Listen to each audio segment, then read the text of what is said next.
लहान करून घेण्याची पद्धत आहे या तालुक्याची, आणि ती लस आपल्याकडे लागू नये म्हणून आपण आपल्या पद्धतीने या ठिकाणी आलेलो आहे. अधिकारी आलेले का?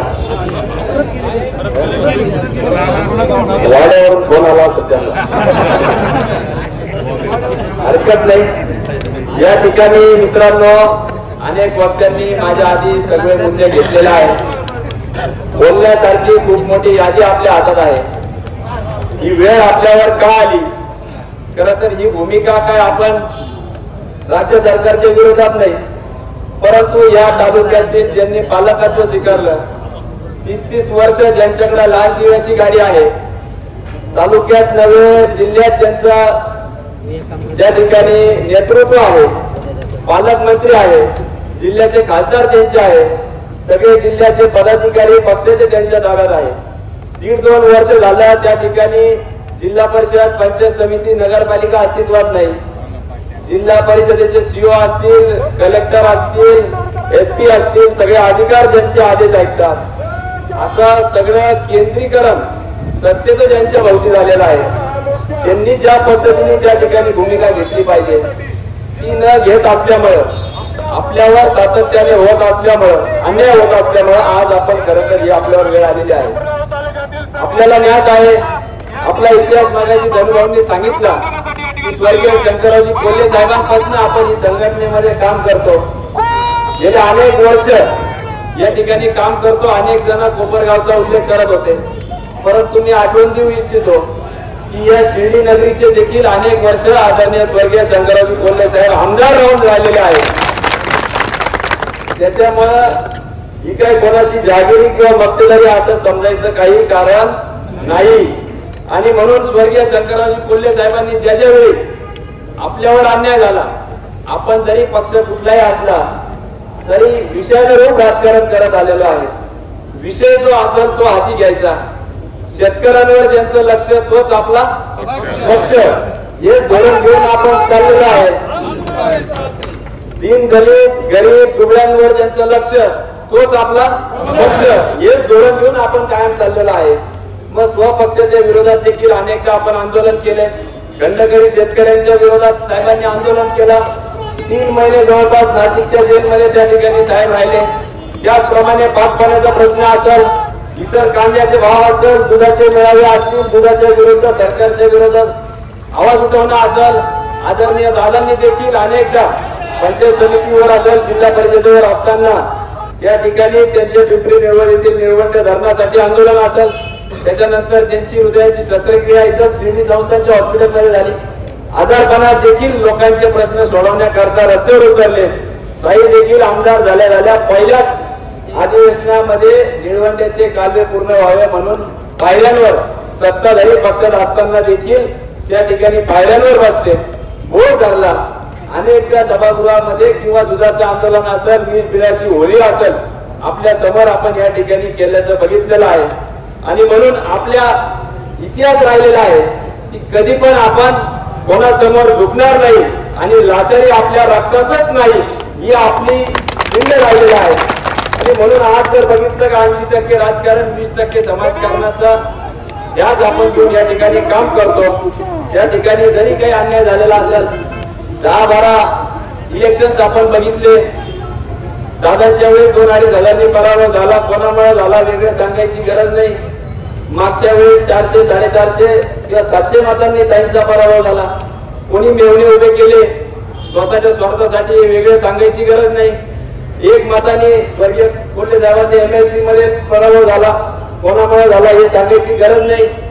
ज्या दूध संघाचे संस्थापक कोल्हे साहेब होते, तो दूध संघ अमूलच्या बरोबरीने 80-90च्या दशकात चालत होता. तो दूध संघ कोणी हरपून घेतला आणि रसा तळाला नेला, हे काही वेगळं सांगण्याची आवश्यकता नाही. तो दूध असलेला गणेश कारखाना चालू असताना राजकीय दबाव टाकून, त्या ठिकाणी संचालक मंडळावर दबाव टाकून त्यांनी त्यांच्या ताब्यात घेतला. 10-15 वर्ष तो कोणी केला हे वेगळं सांगायची गरज नाही. आणि म्हणून असे जरी किती अन्याय झाले तरी त्या ठिकाणी राजकारणाचा भाग म्हणून क्षणिक तो विषय होता, आपण कायम तो सोडून दिला.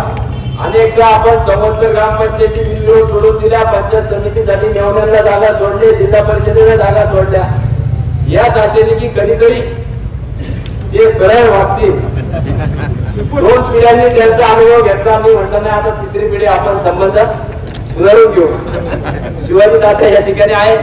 धनुभाऊंनी त्यांनीच माझी गाडी अडवली होती खरं तर गणेश कारखान्याच्या वेळेस, पण त्याआधी आपल्या मार्केट कमिटीचे सभापती साहेबराव पाटील बोलले आहे मग ठिकाणी. मी त्यावेळेस देखील बोललो होतो की आपल्याला सहकारी संस्थेमध्ये आपण कोपरगाव तालुक्यामध्ये राजकारण आणत नाही, शक्यतो सगळ्या बिनविरोध करण्याचा आपला मानस असतो. तशा पद्धतीने आपण मार्केट कमिटी बिनविरोध केली. 1500 सोसायटी सदस्यांपैकी 800च्या वर आपले सदस्य होते. तरी पण आपण गाया पार्टी असेल, नितीनरावजी अवताडे साहेब असतील किंवा परजणे पार्टी असेल, म्हणजे यांच्या मेहण्यांना 2 जागा आपण दिल्या ज्यांनी आपल्याला पाडलं. आपण कधीच संकुचित राजकारण केलं नाही. व्यापक दृष्टिकोन ठेवून आपण राजकारण केलं की समाज हितासाठी आपण काम केलं पाहिजे. आणि 2 जागा 40 सदस्य असताना देखील आपण मार्केट कमिटीत घेतलं. आणि त्याबद्दल आपण आपल्या इथं 10 गावातील कार्यकर्त्यांनी 10% मतदान असताना देखील या ठिकाणी आपले फॉर्म भरलेले होते मार्केट कमिटीमध्ये. डॉक्टर लबे या ठिकाणी आहे. त्यावेळेस मी खासदार सुजय विखेंना फोन केला की आपण आपल्या मामांचे 2 जागा आम्ही घेतलेल्या आहे, आपण एकाच पक्षात आहोत, आमचे देखील 2 जागा आपण त्या ठिकाणी घ्याव्यात, आमची अशी अपेक्षा आहे. तुमचे जेवढे इथं मतदान त्याच्या तरी कितीतरी पटीने आमचं मतदान त्या ठिकाणी आहे. परंतु त्यांनी स्पष्टपणे नकार दिला आणि त्यावेळेस सांगितलं की आता शक्य होणार नाही. पुढे गणेश कारखाना, जिल्हा परिषद, पंचायत समिती सगळं आम्ही सन्मानाने तुम्हाला सहभागी करून घेऊ. मी म्हटलं 2 मिनिटं थांबा, सगळे कार्यकर्ते उपस्थित आहे, मी स्पीकरवर टाकतो, तुम्ही स्पीकरवर कार्यकर्त्यांना शब्द द्या.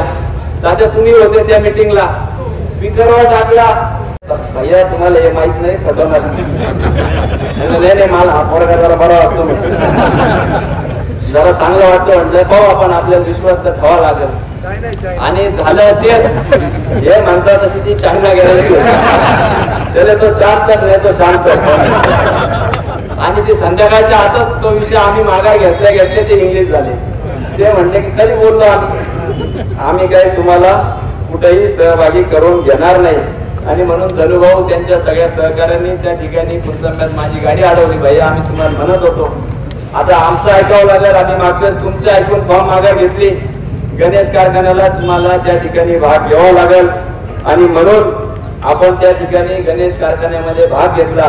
कारण की बंद करायचा निर्णय त्यांनी घेतला होता. तात्यांनी मागाशी सांगितलं मागच्या अतिरिक्त ऊस कापताना 1.5 लाखात फक्त क्रशिंग झाली. आज 2 लाखाच्या वर टप्पा आपण पार करणार आहोत. म्हणजे नगर जिल्ह्यामध्ये सर्वाधिक रिकव्हरी त्या कारखान्याची येते आहे. अशा प्राप्त परिस्थितीमध्ये आपल्याला निवडणूक झाली, पेपरला त्यांनी बातमी दिली की आम्ही कुठल्याही पद्धतीचं राजकारण करणार नाही, तुम्हाला शुभेच्छा आहे, तुम्ही कारखाना व्यवस्थितरित्या चालवावं. मी म्हटलं ठीक आहे. जनतेचा कलाचा आदर करून त्यांनी आपले मनाचा मोठेपणा दाखवला आणि लोकशाहीचा सन्मान केला. 2 दिवसांनी कारखान्यावर नोटीस आली की तुमच्या विरुद्ध हायकोर्टामध्ये केस दाखल झाला की हा कारखाना यांच्या ताब्यात घेऊ नका. आता सुदैवाने हायकोर्टामध्ये लाखोंचे वकील लावले त्यांनी, पण न्यायाची बाजू आपली असल्यामुळे आपल्या बाजूने तो निकाल लागला. तेवढ्यावरच ते थांबले नाही. निकाल लागल्यावर सुप्रीम कोर्टात देखील ते गेले. मला वाटलं आता तरी सुधारतील, परंतु सुप्रीम कोर्टामध्ये गेले. आणि इथं बसले असतानाच मला आपल्या सुप्रीम कोर्टाच्या वकिलांचा फोन आला की तुमच्याकडून कारखाना काढून घेण्यासाठी जी याचिका होती ती कोर्टाने त्यांना सुनावलं आणि 2 आठवड्यात पुढे ढकलले, ते त्यांना दिलेलं नाही. म्हणजे साईबाबांच्या दरबारात न्याय आहे याचा प्रत्यय आपल्याला या ठिकाणी आला. खरं तर हे सांगायचं कारण याच्यामुळं की होत असलेला अन्याय गणेश सहकारी साखर कारखाना हे निमित्त आहे. पण आदरणीय देवेंद्र फडणवीस साहेबांनी सांगितलं की तुम्ही जिल्हा बँकेवर भारतीय जनता पार्टीचा चेअरमन केला पाहिजे. रात्री 9 साडेनऊच्या दरम्यान त्यावेळेस त्यांचा फोन आला होता आणि मी म्हटलं साहेब ठीक आहे, आम्ही सगळेजण प्रयत्न करतो. 21 जणांमध्ये 5च जण भारतीय जनता पार्टीचे आहेत. पण रात्री 3-4 वाजेपर्यंत आम्ही सगळ्यांनी धावपळ केली आणि त्या ठिकाणी सत्तांतर होऊन नवीन चेअरमन कर्डिले साहेब झाले. परंतु मंजूर असलेलं गणेश कारखान्याचं कर्ज देखील आपल्याला आज सगळ्यात पैसे उचलू दिलेले नाहीये. म्हणून हा त्रास तिथून खऱ्या अर्थाने सुरू झाला. आज पहिलं आपण सामाजिक कार्य किंवा 80% समाजकारण म्हणून या ठिकाणी आहे, पण त्यांचं धोरण पाहिलं तर 80% राजकारण आणि राहिलेल्या वेळेत समाजकारण करायचं. आता मला कळलं पिंपळवाडी इथे उद्घाटनाला येणार होते, परंतु आपला मोर्चा निघाला म्हणून पीएनीत नारळ फोडलं उद्घाटन केलं म्हणजे त्यांच्या ठिकाणचे विकास कामं त्यांनी करून घ्यायचे किंवा नाही, परंतु 30-30 वर्ष त्यांच्याकडे राज्य होते. साधा बेरोजगारीचा प्रश्न देखील सोडवता आलेला नाही. या ठिकाणी आपण 10,000च्या अधिक युवकांच्या सह्या घेतल्या, शेती महामंडळाच्या जमिनीचे अर्ज केले, सगळा पुरावा त्या ठिकाणी मी माझ्या व्हिडिओमध्ये टाकलेला आहे. आणि वारंवार सामंत साहेब असतील, सुभाष देसाई मागच्या सरकारमध्ये असतील, यांच्या मागे लागून MIDC मंजूर करून आली आणि त्याचा देखील त्यांना पोटदुखी त्या ठिकाणी झाली. निश्चितपणाने त्यांच्या खात्याकडे तो विषय आहे, त्यांनी मार्गी केला, त्याच्याबद्दल आम्ही त्यांचे आभार मानू. परंतु त्यानंतर तालुक्यात येऊन आभार मानायचे, स्वतःचे सत्कार करून घ्यायचे. मगाशी माझ्या आधीच्या वक्त्यांनी डॉक्टर मोरेंनी सांगितलं की कांद्याचं निर्यात उठवली म्हणून सगळीकडे सत्कार घेतले, मार्केट कमिटीचे लोक बोलवले, शेतकऱ्यांना बोलवलं आणि उठवली कुठली का निर्यात. दुसऱ्या दिवशी थोडेसे भाव काय वाढले, लगेच सांगितलं की नाही अजून काही निर्यात उठली नाही. मग माझं म्हणणं आहे, मग जे शेतकऱ्यांनी सत्काराचे हार आणि तुरे घातले, मग त्यांचं काय, त्यांचा अपमान नाही का? याच्यासाठी पालकमंत्र्यांनी त्यांचा जाहीर माफी मागावी, हीच मागणी या निमित्ताने मी करतो. तुम्ही खुशाल तुमचे त्या ठिकाणी सत्कार करून घेता आणि कुठलाही न्याय आमच्या शेतकरी वर्गाला दिला नाही. दुधाचे भाव 34-35 रुपये होते, हे व्हायच्या आधी 38 होते, आता 25 वर आले. आता 25, 24, 22च म्हणून राहिले, इकडे अजून कोण कमी होता. म्हणजे अशी परिस्थिती आज दुधाची झालेली आहे. कोण दुग्धमंत्री झाले होते, कोण दुग्धमंत्री आहे आज आपल्याकडे? म्हणजे आपण जर बघितलं तर आपला हक्काचा माणूस जेव्हा सरकारमध्ये जातो तर आपल्याला अपेक्षा असते की 35 ते 36 रुपये होतील, 38 रुपये होईल, 35 ते 24 रुपये झाले. अनुदानाचं काही खरं दिसत नाहीये, सगळ्या सोयाबीनचा विषय नाहीये. त्या ठिकाणी सगळ्या बाबतीत जे जे खातं यांच्याकडे दिलेलं आहे सबसेल फेल. वाळूचा लिलाव 600 रुपयात वाळू म्हणे, काल यांनी पावती घेतली 2200-2300 रुपये. सगळे बघायचं त्या ठिकाणी 2304 रुपये, हा 2600 म्हणून राहिला. घरकुलासाठी सुद्धा वाळू त्या ठिकाणी उपलब्ध नाहीये. आणि मग सत्तेसाठी तुम्ही एवढे लाचार होतात आणि कुठल्याही न्याय जर आमच्या शेतकरी किंवा सर्वसामान्य लोकांना देता येत नसेल आणि त्यातही तुम्हाला नुसतं राजकारण करायचं असेल, सोसायटीमध्ये ज्यांना घरी बसवलं, कुंतंबा असेल, वाकडी असेल, या सगळ्या ठिकाणी चितळी असेल, अनेक ग्रामपंचायती राहत्या तालुक्यामध्ये 77हून आपल्या विचारांचे लोक आलेले आहेत. परंतु जितूभाऊ रणछोड मगाशी म्हटल्याप्रमाणे दलित वस्ती निधी 16 कोटीचा पंचवार्षिक आराखडा त्या ठिकाणी सादर केलेला आहे.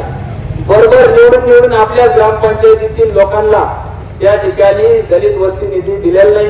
तांडा वस्तीच्या निधीसाठी त्यांची शिफारस लागती, पालकमंत्र्यांनी एकही शिफारस पत्र आपल्या ग्रामपंचायतीचं दिलेलं नाही. त्याच पदाने ठक्कर बाप्पा असेल, जन सुविधेच्या आपेगावची त्या ठिकाणी स्मशानभूमीला जायला रस्ता नाही.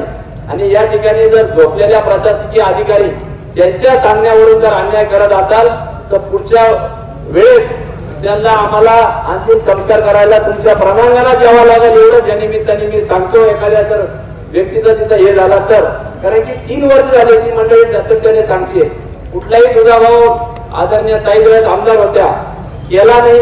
उलट त्या गावामध्ये त्यावेळेस सत्ता विरोधकांची होती, जवळपास 1.5-2 कोटीचा निधी ताईंनी दिला. अरे एवढंच नव्हे तर आमदाराच्या घरासमोरचा निधी ताईंनी त्यांच्या काळात केला. आमदारांच्या गावातली स्मशानभूमी आपण केली, बस स्टँड आपण दिलं, एक नव्हे तर 2 सभागृह आमदाराच्या गावामध्ये आपण दिले. तर आपण मनाचा मोठेपणा दाखवून निस्वार्थपणे त्या ठिकाणी काम करत असतो. परंतु गेल्या 2-3 वर्षापासून इथं दलितांवर अन्याय होतोय, आदिवासींवर अन्याय होतोय, धनगर समाजावर अन्याय होतोय.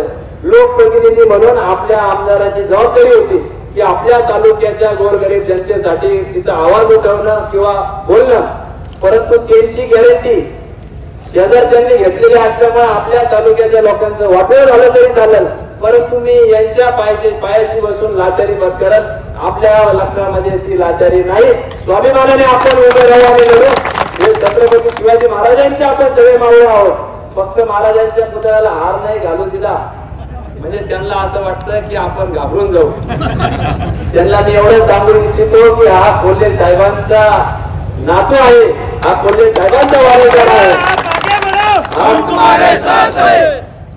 त्या ठिकाणी लौकीच्या ग्रामपंचायतीमध्ये आपण बघितलं, निवडणूक निर्णय अधिकाऱ्यांनी निर्णय दिला की हे सीट अपात्र आहे, यांनी व्हॅलिडिटी किंवा त्यांचा जातीचा दाखला जोडलेला नाही. अपात्राचं त्या ठिकाणी डायरीला नोंद झाली. 5 वाजता प्रोसिडिंग क्लोज झाली. रात्री 8-9 वाजता निरोप येतो, फटाकडे वाजले त्या ठिकाणी की आपला सरपंचाच्या सीटाविरुद्धचं सीट अपात्र झालं म्हणून. आणि कालांतरानंतर कळलं की त्या ठिकाणी ते सीट पात्र झालं. दोन्ही कागद फाडले गेले.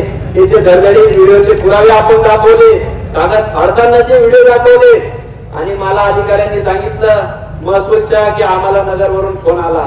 आता कोणाचा फोन आला हे काय वेगळं सांगायची तुम्हाला आवश्यकता नाही, परंतु असो, अशा पद्धतीने गळचेपी धोरण आपल्या सातत्याने घेतलं जात आहे. काय काय कुठील राजकारणाचे सगळ्याच गोष्टी त्या ठिकाणी त्यांनी केलेल्या आहे.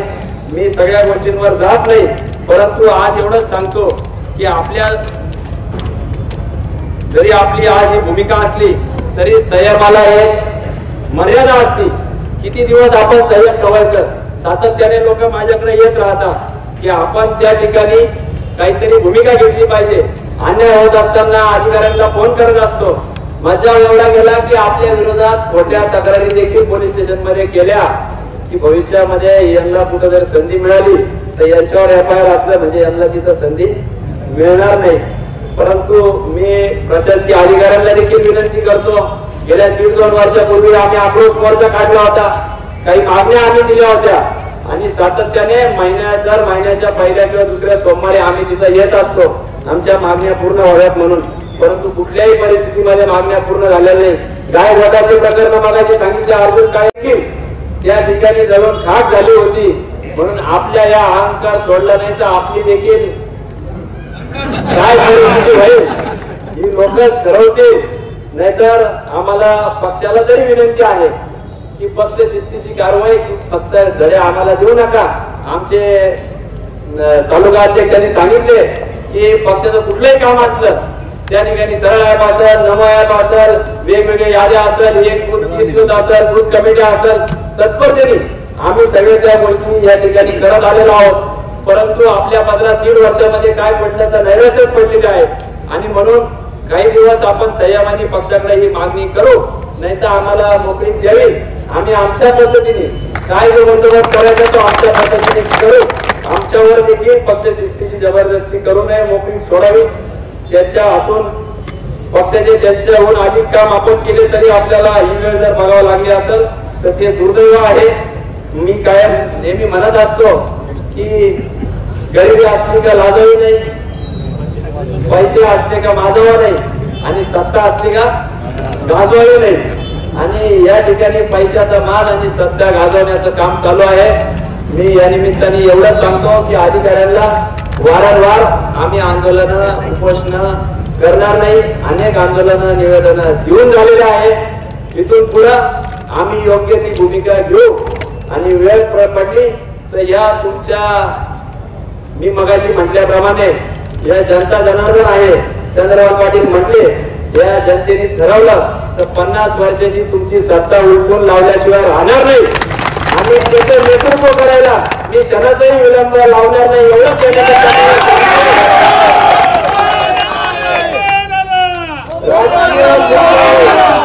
राजकीय कुठल्याही याची पर्वा न करता ही शेवटची संधी आहे. अजूनही वेळ गेलेली नाही, परंतु एकदा जर बाण सुटला तर मी या ठिकाणी जाहीरपणे सांगतो, आमच्यावर जर अन्याय होत असला तर या राहत्या मतदारसंघात टोकून या ठिकाणी मी काम करायला सुरुवात करावी आणि यांचा अहंकार राज्य संपादन सांगतो.